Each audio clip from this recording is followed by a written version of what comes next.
Hey guys, welcome to SuperMarcelWorld.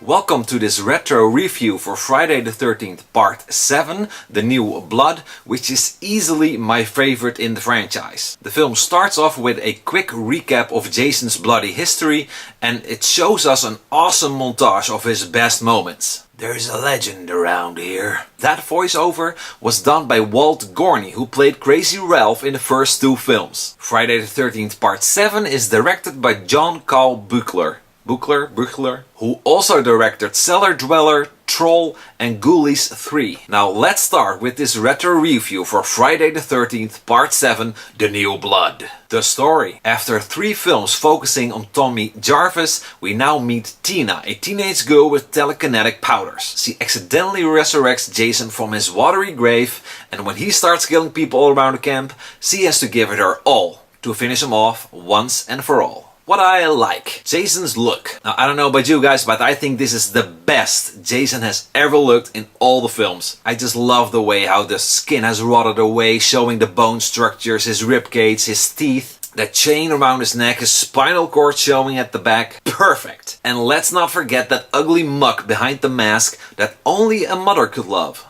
They really nailed it with this one. Kane Hodder's Jason. This was the first film in which Kane Hodder played Jason, and there's a reason why they brought him back for future sequels, because he was so insanely good. Hodder made him more scary and more brutal than he ever was before, and that's why I think it's such a shame that they replaced him for Freddy vs. Jason. But that's a whole different story. The kills. Originally this movie was more gruesome and more gory. They cut a lot of gore in order to get the right rating, and the footage was either lost or destroyed. But even though a lot of gore was cut from the kills, I still do enjoy them. Hodder is just brutal and he shows it in every single kill. What I don't like, Daddy returns. Now the ending, where Tina resurrects her father from his watery grave in order to drag Jason down with him, is a really weird and underwhelming way to finish such an epic fight. What were they thinking? They could have done so many cool things, and this is what we got. As if they could never find his body in a freaking lake. And besides, he looks really good for someone who's been underwater for years. Cut and lost footage. Now, like I said, a lot of the gore was cut and lost and destroyed or whatever. And that's really unfortunate, because the kills are cool and brutal as they are. Just imagine what they would be like with all footage intact. One can only dream. Most magical moment. This is so easy. It's that bitch Melissa taking an axe to the face and then Jason swings her through the room and she falls behind the TV set with that axe still in her head. I love it. And come on, she totally had it coming. Karma served her well. You can just really feel the impact on that one, how Jason just puts the axe right into her face, swings her around and throws her through the room.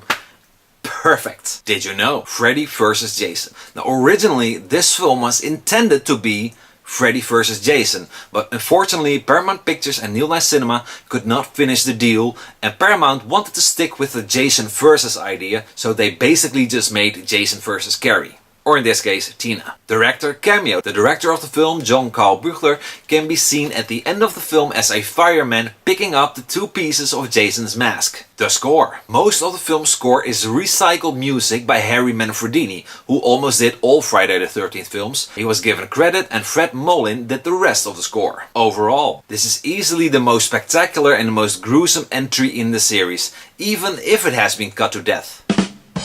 Kills are great, Jason looks awesome, and Kane Hodder made Jason more brutal and more scary than he ever was. The filmmakers really succeeded in making the 7th Friday familiar but also fresh. The idea of an undead killing machine like Jason taking on someone with telekinetic powers is just awesome. Come on. And it's executed really well. That final fight might be one of Jason's best moments in all films. I give Friday the 13th Part 7 The New Blood 4 out of 5 underwater Jasons. So that's it for now. Thanks so much for watching, guys. How do you feel about Friday the 13th Part 7? Is it among your favorites or don't you like it that much? Let me know below how you feel. And if you have the time, hit the like button, subscribe, check out some of the other videos. And of course, as always, I hope to see you back next time. Bye!